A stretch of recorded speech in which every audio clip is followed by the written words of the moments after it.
Maanghang na banat ni Cara David sa mga kurap, viral.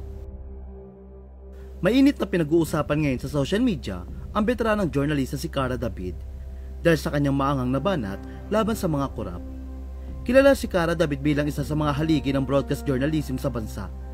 Isa siyang dokumentarista na maraming beses ang ginawaran ng parangal. Hindi lang sa Pilipinas, kundi maging sa ibang bansa.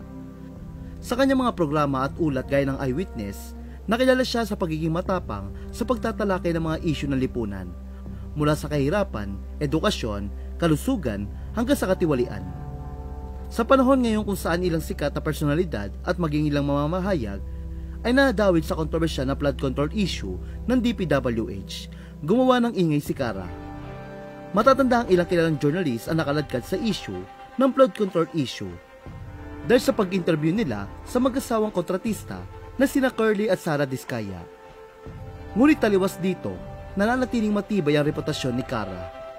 Ang kanyang pangalan ay hindi nauugnay sa anumang iskandalo. Bagkus ay kinikilala siya bilang simbolo ng integridad at malasakit sa bayan. Sa katunayan, marami ang nagsasabing bihira na lamang makakita ng tulad niya sa industriya.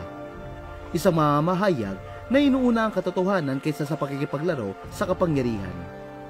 Kaya naman, hindi nakapagtataka na umani na matinding reaksyon ng kanyang banat kamakailan laban sa mga kurap at magnanakaw. Noong September 12, ipinagdiriwang ni Miss Cara ang kanyang ika-52 birthday. Isang belated birthday dinner ang ginawa niya kasama ang pamilya ng kanyang asawa at ilang malalapit na kaibigan.